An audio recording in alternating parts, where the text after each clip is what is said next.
So, good morning, everybody. So, good afternoon. It's not the morning. So, my name is Precious, a staff of NEXI. I'm the visa officer here at NEXI, and for today's live, we are going to be talking about the study visa update that has happened in the visa space over the past few months. So, NEXI is a travel agency, a study abroad travel agency located in Lagos, Abuja, Port Harcourt, and Ghana. We assist students to achieve their study abroad dreams and make relocation seamless and easy. So, once again, my name is Precious, and I'm going to be taking us through different study updates that has happened in the past few months, how this impacts us, and just study application in general. So while waiting for more people to join, so please just we have just a little bit more people will go into it. So during the course of the live, if you have questions or clarifications, please do well to ask or drop in the comment section. If it's something that you wouldn't like to share on this space, you can as well go to our social media page and drop us a question, and our able team and hands will be ready and available to attend to all of your questions and inquiries. So just a little bit more people to join, and we would go on with the live session. So good afternoon, good morning, everybody, wherever you're watching from, and thank you for honoring our event and joining our live. So all right, so on this note, I would like to start. So there are certain updates that has happened in the travel space in a couple of months, and to some extent it has impacted people going to study, or people processing their visa, and it is in different stages. So I'm going to start for the UK. Now, some people are already aware, but some people are not aware yet. So hi, Sophie. I'm not very aware yet. So for the UK, sometime this. Okay, all right. Hey, now this is my American voice. All right. So I think this is. I would increase my voice so it is very loud.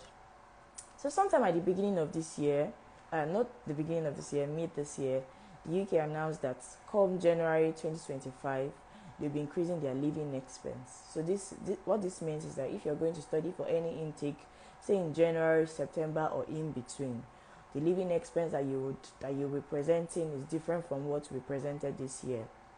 So what does that mean? It means that when you're doing your calculation, you have to do the calculation with the new living expense that the UKVI or Home Office has released. So I have the figures here. So if you're going to study, if your choice of school or your location is situated in London, formally the living expense that you usually calculate your proof of funds with is £12,006.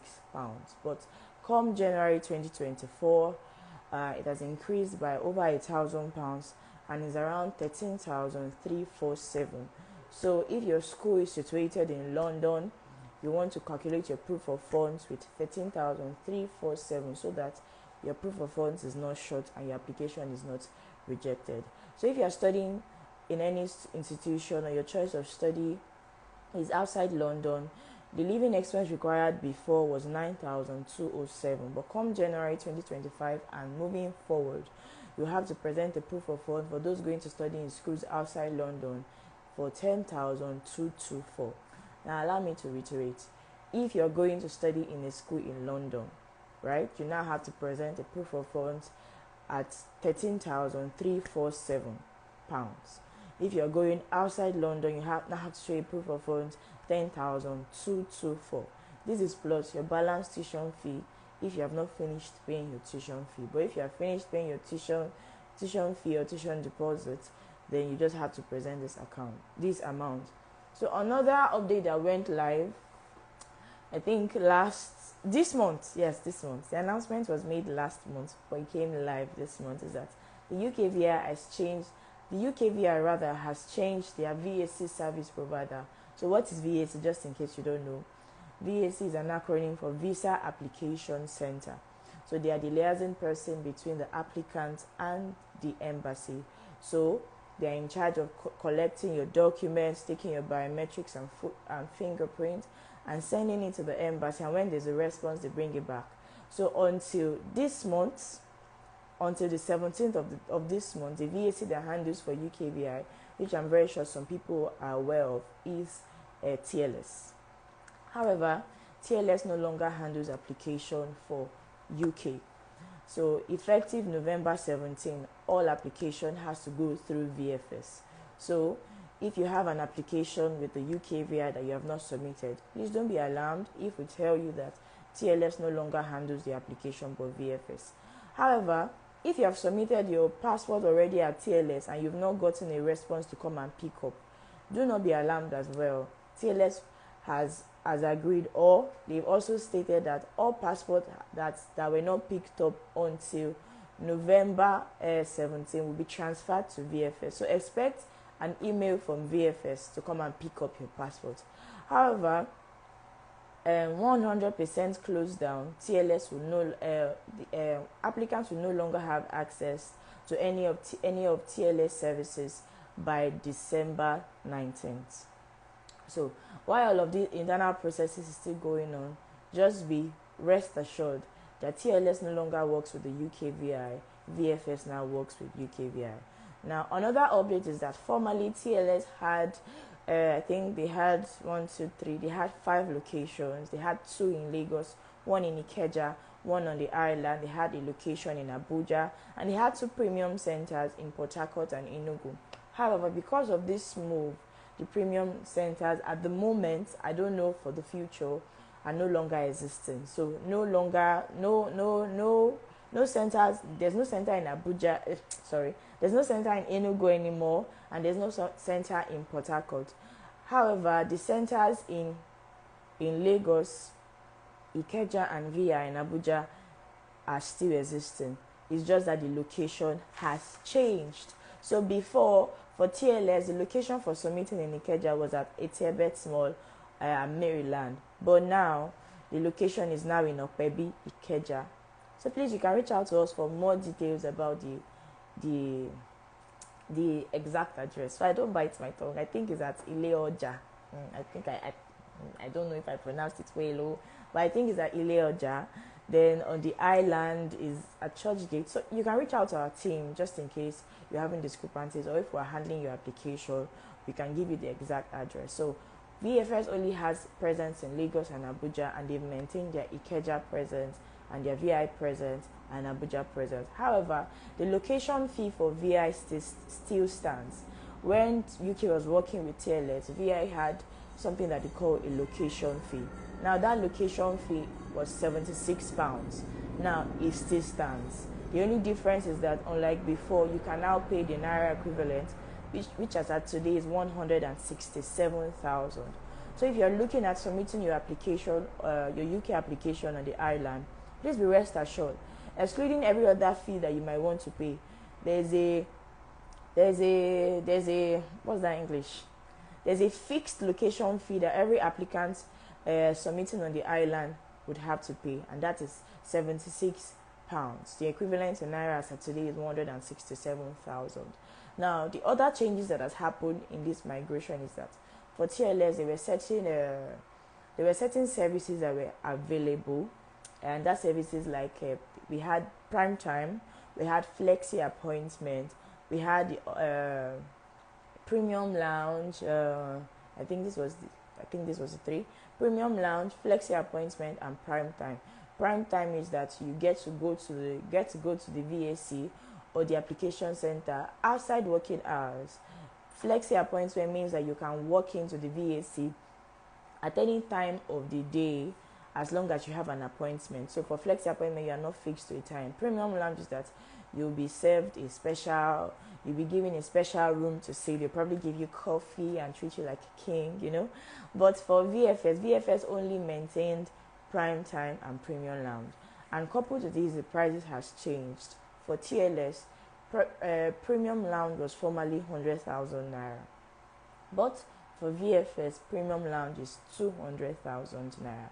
So please, when you go on the platform, or when our team tells you that premium lounge is 200,000, we're not just making it up. They've actually increased the price. As well as for assisted service before for for TLS was below 50,000 naira, but for VFS assisted service is around 56,560. So you want to take into cognizance all of these changes. The UKVI has increased their living expense. So come January 2024, all living expenses have increased as they've gone up by over £1,000. So you want to put that into cognizance. You want to put that into cognizance when you're doing your calculation. Either you're going for January, for September, or any intake in between. UKVI no longer works with TLS. They now work with VFS. VFS does not have at the moment any premium center in Port Harcourt or Enugu. They only have centers in Lagos and Abuja, and for Lagos in Ikeja or maybe, and on the island, and for Abuja, that's all they have at the moment. And fees for extra services have also increased as well. Premium lounge is now 200,000 as compared to TLS. Now this is a disclaimer, right? I'm just going to answer this on here because it happens to me personally. These VACs, they don't work on the weekends. They don't work on the weekend. So an appointment is based on availability. So please, just in case we're done with your application and we tell you that this is the next available date, I'm advising you to quickly pick it, because in the next few seconds you might not find it, and we don't have control over the dates that are available, most especially because they've moved. And I just also want to add this, because of the moving, right? We're experiencing a little bit of glitch here and there. The VAC is experiencing a little bit of network issues here and there. So maybe you're trying to submit an application and it's not going as you planned. Just exercise a little patience, or reach out to the VAC, or reach out to us. We'll do that on your behalf, and you get it sorted out. So it's nothing to be alarmed about or worried about. So the next on my list is the USA. I'm very sure that most of us, let me not assume, it's my field, so I would naturally assume that a lot of people are aware, but it's not so. Also, as at August 26th of this month, the US also changed service provider changed their appointment service provider. So the previous appointment service provider went offline, and they are currently dealing with another service provider. I don't know if I'm pronouncing it right, so I'm going to spell AVITS. I think it's AFTIS. So they are the ones that handle appointment services for the US at the moment. So if you had the previous MRV, because the mode of paying visa fee has also changed. Initially, to pay your visa fee, you had to go to any GT bank and just tell them you want to pay US visa fee, and they attend to you. But now the process has changed. You have to create a profile on the new service provider platform, and you generate a reference code that is valid for only 3 days. So that reference code is valid for only 3 days. After 3 days, you have to go on the platform, which is your profile you have created, to regenerate, and take it to any first bank branch or location, and let them know you want to pay your visa fee. The visa fee still stands at 185 USD. However, you'll be giving the conversion when you generate your reference code. The conversion in naira that you're supposed to pay will be on it. As at today, the conversion is 314,500. Okay, I have a question here. June rules. The name of the service provider again. For what country? Because I've mentioned 2 countries. For the UK, VFS is the new service provider. For the US, is AFTIS. AVITS. AFTIS. So you have to go to First Bank to make your visa fee payment. So let me reiterate again. GT Bank no longer collects visa fee for the US. Yes, so AFTIS is the new service provider. You know what? Let me just give you a little rundown. So we had somebody come in that she had an appointment for November 3rd. And when she got to the embassy, they told her she didn't have an appointment. And we were like, okay, please send us the appointment confirmation that you have. and she sent us a confirmation of the old service provider. And we're like, how did you get this? Because that old service provider went offline August 26th, and they went offline August 26th. So how were you able to get? And you said you chatted up with your agent August, October, in October. So if you started this process in October, there's no way you would have gotten. So apparently, whoever worked on the application for her edited and sent to her. So it's very important that you are abreast with this update, so somebody will not run away with your money. Yeah, so run away with your money. So that's that. So is the US. GT Bank no longer collects visa fee. First Bank collects visa fee, and you have to generate a reference code to be able to pay at First Bank. So that's the update for the US. If you have more, we'll do well to let you know. So the next on my list is Canada. I call it Canada. I don't know.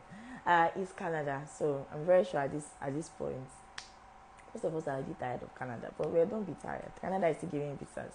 You just have to do the right thing. So Canada has released a lot of updates from the beginning of this year that we haven't tired of hearing the updates, but I'll still do my due diligence and I'll still tell you the updates. So early this year, late last year into this year, as we are aware, Canada increased their living expense from 10,000 Canadian dollars to 20,636. So if you have applied for a study permit in Canada in this 2024, you would have had to use 20,636 as your proof of funds calculation. Coupled to that, they increased the number of study permits that will be increased for specific postgraduate students, people that are in the category of postgraduate certificate courses, postgraduate diploma, and undergraduate. It was increased by 30%. So all international students were led to drag for a 70% issuance of study permits. The next thing is that if you're also going for a postgraduate course, postgraduate diploma, or postgraduate diploma rather specific, postgraduate certificate, or an undergraduate program, you are now required to submit with your application a provincial attestation letter. Please, let me put a disclaimer out there. You don't pay for a provincial attestation letter. It's freely given by the province or given to you by your school through the province you are going to study. So please don't allow anybody to tell you that you come and pay for provincial attestation letter, or as we used to call it in the travel space, PAL. They want to scam you. It's free. You don't pay for it. It's free. Your school gives it to you free of charge. So that is there. Then number 2 is that they said that if you're going to study a postgraduate certificate course or a postgraduate diploma course, your spouse can no longer apply for an open work permit. Until last year, if you are going to study any postgraduate course, your spouse can go with you on an open work permit. But at the moment, your spouse can no longer go with you on an open work permit. However, all of these benefits are still available for people going for master's program. So if you are going for a master's program, you can still go with your family, you can go with your children, your spouse can still apply for an open work permit. The difference is now, if you are going for a master's program, which was not so until November 1st, if you are going for a master's program, you are going for a course that is lesser than 16 months, your spouse cannot apply for an open work permit.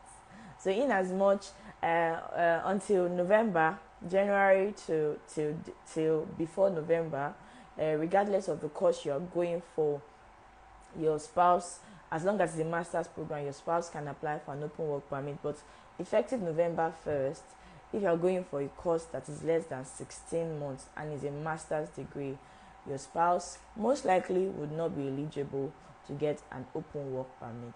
Number 2 is that if I don't know the exact dates that this will go live, but there's a probability that in the coming months, if you're going to study a master's program, you also need to provide a provincial attestation letter, because the Canadian government has further cut down the amount of study permits they want to issue. So initially it was 70%, but they've cut it down again by I think 20 to 30%. So the number of study permits that will be issued in the coming months or years is reducing. So time is of the essence. If you have an application and you really want to go, you have all the documents, I would suggest that you start your application ASAP. Although January intake has closed, so you'll be looking at September intake for 2025. But if you're looking at September intake for 2025, you're supposed to already start prepping your document by now, or better still, already have all your documents sorted out. So just before mid of last month, your application would have gone out and processing would have started on it. So I have a question here. So please, you can drop your questions in the comment box as I'm going. What about US visa? Can your spouse go with you? Yes, if you're applying for a study visa, which is F1 visa, your spouse can go with you on the F2 visa. So the US is still among the countries that still allows you to travel with your dependents. So if you have a student visa, F1 visa, your spouse can apply for an F2 visa to travel with you. So the next update for Canada is that in the coming months, and I think particularly for the next intake, which is January and September, to qualify for a postgraduate work permit, which every international student is entitled to. So ideally, if you are going for a postgraduate course, after your study, you're entitled to a year to 3 postgraduate work permit that allows you to work legally after your study, and maybe eventually lead to a permanent resident or citizenship. But now, to qualify for that, you need to have a certified English certificate result with at least a band of at least 60. So what we are advising our students that it's better for you to have this even before you go, so that after your study you don't have to start running around looking for how to get an English test result. All right. So 16. I think I mentioned 16 months for. So before there was this update. This is just a little bit of deviation. I know we're talking about study visa particularly, but just in case.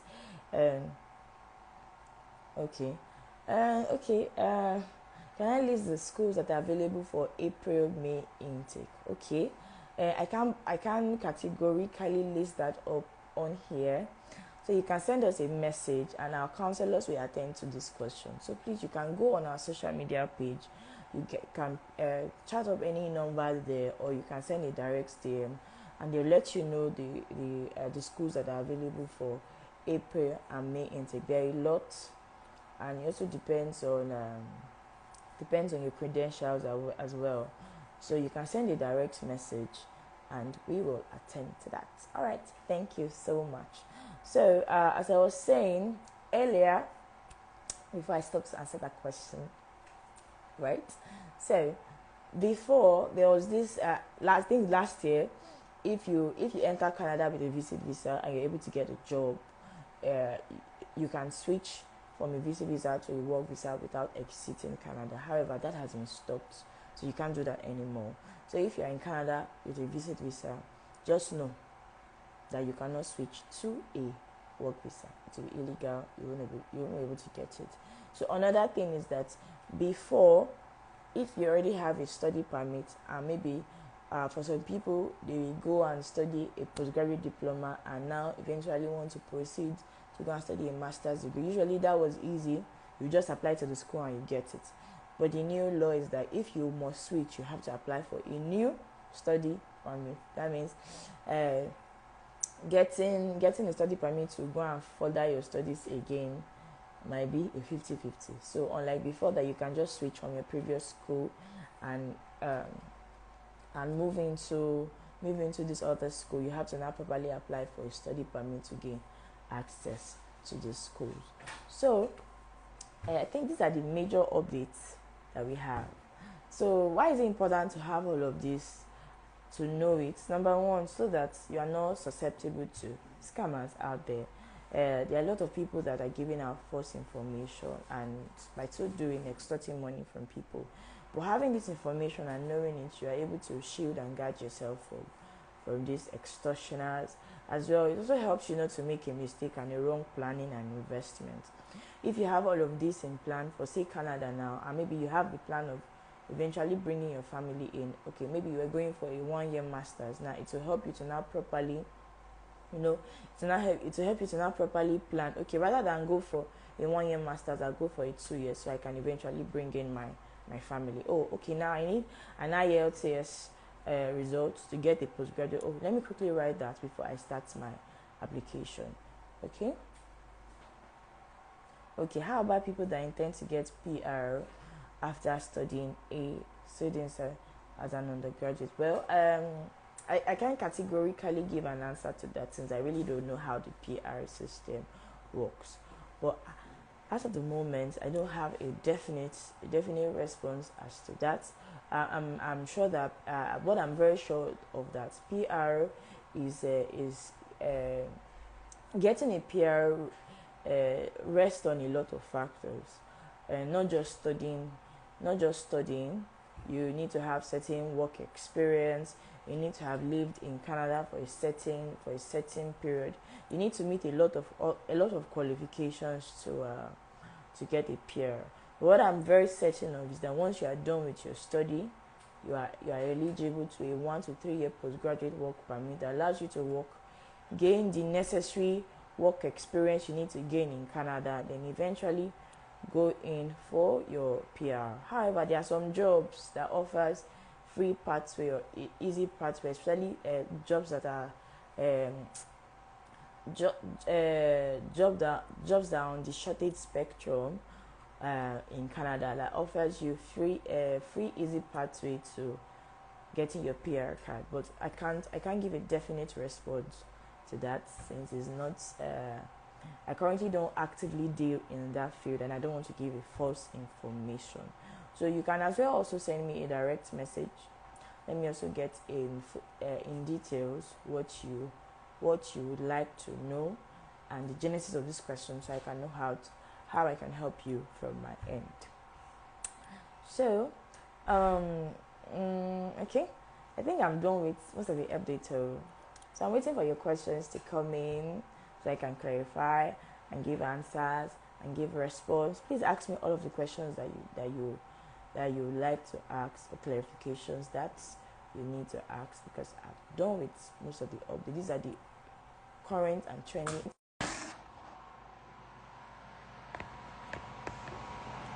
Okay, sorry about that. That was a network issue. So currently at the moment,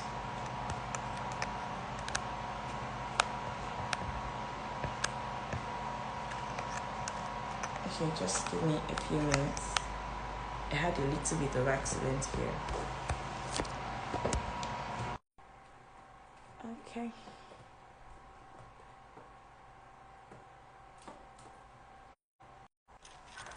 Okay. Sorry about that. I just had a little bit of network issues, so I just had to quickly sort that out. Okay, so I have a question here. Can someone apply public health in pre-masters program in UK? Your team apply for pre-masters? Yes, we apply for pre-masters. So it depends on your qualification. So getting a pre-masters is dependent on a lot of things. And most people that would usually advise to go for pre-masters are people maybe that did not really have a high score, that has an HND degree and did not really have have a high grading rate. Then for getting public health, it depends on your background. So health courses are not for everybody. Just to put it that way, health courses are particularly for people that they either have a broad background in health courses, or they studied health. You can send us a direct message. So yes, we do. We put in application for pre-masters and public health, but your case might be peculiar. So we need to have a discussion with you first to confirm if you qualify for a pre-masters in public health. All right. So please don't forget visa and travel abroad agency here in Nigeria. We make your process seamless. We have a presence not just in Lagos, we have a presence in Port Harcourt, we have a presence in Abuja, we also have a presence in Ghana. So you can walk into any of our offices and confirm from yourself or make inquiries. You can also reach out to any of our social media lines and call lines. We are always available. Well, don't call us by 12 in the night. Yeah, we'll be sleeping by that time. Yes, but you can call us, but for by any time during the day, particularly within the hours of 9 to 5, and we also work extra hours sometimes on Saturdays. So we are always available to answer your questions. Don't worry, but rest assured. So I have a question here. When is the best time to apply for proof of funds? Well, I can't. This is not a. This is a. Is a. This question requires a specific response. So when you are required to apply for proof of funds for UK, maybe when you are applying for your cash shield. For France, might be when you start your admission process. For Canada, might even be before you even think of applying to schools. So we need to have a discussion with you to know where you are at your application. Also, sometimes it's when you start your proof of funds, it's determined by your financial stability and situation. So there are people that already have this money, so they are not really trying to get the money from anywhere. So once they come, you just put in the application. There are people that don't really have the money and they have to do some sorting here and there. So it's based on our discussion with you, advise when is suitable and when is advisable to start your proof of funds. Yeah. Okay, for US is not document intensive at all. So if you're familiar with the US or if you're not, US is not document intensive. US is interview based. So you can go to US with all the documents they wish to go with, right? And you still not get the visa. So please, you can reach out to us. I'll be the one that would most likely attend to your US questions, and I will attend to you as regards this your question. But US doesn't really need proof of funds like that. The consular interview might not even ask you, let me see your bank statement. They probably just ask you, how do you plan to fund this your trip, and you have to give a cogent and a comprehensive response that makes a lot of sense as to how you plan to get this money and how you are going to fund the trip. So I'm still waiting for more questions to come in because I'm actually done with giving all of my updates. So if you need more clarification or you need something, you need me to talk about something that I have not touched on or I've not mentioned, or you just have study questions or visa questions like in general, please you can drop a comment. Or if you don't want to drop a comment, you can as well go to our social media page, chat the numbers on there, or send us a message via DM on Instagram. And there's somebody waiting for you at the moment to take all of your questions. So I'll be off in few minutes. So let me just give you a little bit of time to take questions. Any more questions? Okay. All right. Let me just go up. See if I have any questions that I'm not attended to.